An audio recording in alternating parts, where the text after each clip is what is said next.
Welcome to Northern Life's Kitchen again.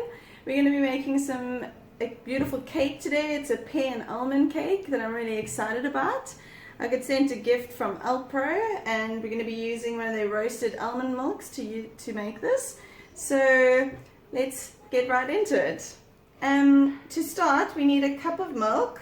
You can use any plant milk, but I'm using this one because it's got roasted almonds and I want that almond flavor to be really strong in this. So I've got 1 cup, and I'm going to add in 1 tablespoon of apple cider vinegar. So this added to the milk makes it sort of curdle a bit and become almost like buttermilk. Alright, then I'm going to blend up 2 cups of almonds to make an almond flour. I want it to be quite coarse. I'm going to use some of it for the batter, and I'm going to put some of it on top as decoration.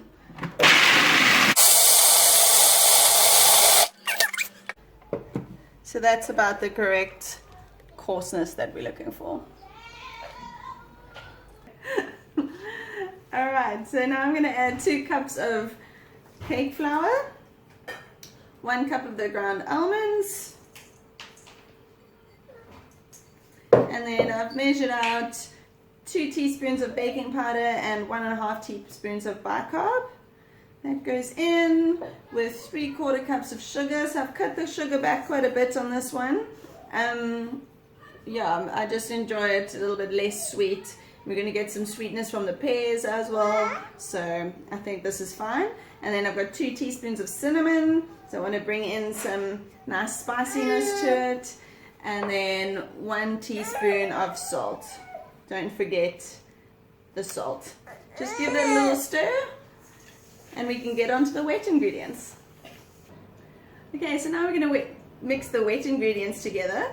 So if you can see, the almond milk and the apple cider vinegar has curdled a bit and made the buttermilk type texture. It's a little bit thinner. If you use soy milk, it does make it a little bit thicker, but this is going to work perfectly.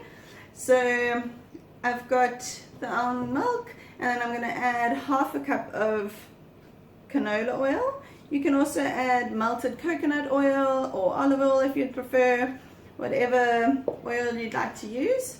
And then I've got a tablespoon of vanilla essence. That's going to go in. And then the main beautiful ingredient is the pear sauce.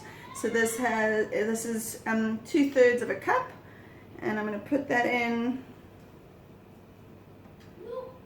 I think River wants to stick her fingers into it. And I'm going to mix that together.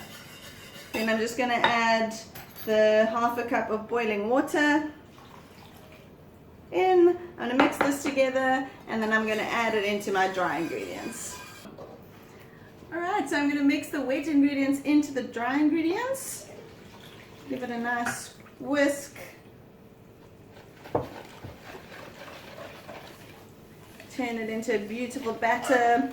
In the meantime, I've had the oven heating up to 180 degrees Celsius and waiting for it to get nice and warm. We give this a good mix. This is sort of the consistency we're going for. You'll see it's quite wet, but that's what we want. We're going for a beautiful moist cake. Alright, so I've got quite a small baking tin. This is 20 centimeters. I'm wanting to make a 3-layered cake. So this is going to be perfect for that, but you can add it into a bigger baking tin and just make a double-layered cake. That also works really well. So I'm going to divide the batter up.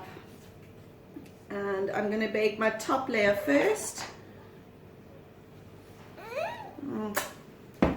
Delicious. I'm going to bake my top layer first. I'm going to add some pears into the top.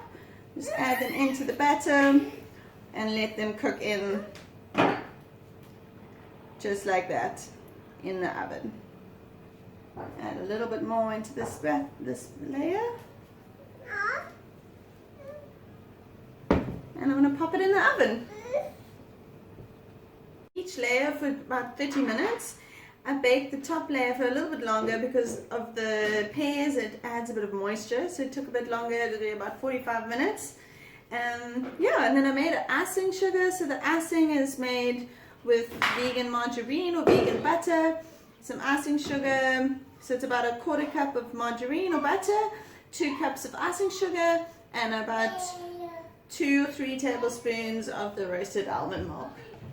So I've done the layers already. I'm just going to add some icing on the top here. I like really rustic looking cakes. So, so if you like a bit of more of a perfect cake, then you're welcome to, you know, make the icing a little thicker. Mine's quite runny, and just by adding a little extra icing sugar. Alright, so the pears that have been baked in are really beautiful and soft. Just added some icing. I've got some beautiful bliss balls here from the Kindred Kitchen actually. I'm going to add them on, just dot them around. They really make such a beautiful cake topping. They're really so delicious and so easy to make. And then I'm going to sprinkle on some of the almonds that I've left over from the ones we did earlier. Sprinkle them on. They're so beautiful. And then I've got a little bit of dried icing. If you do it from a height, it doesn't clump as much. And there we go.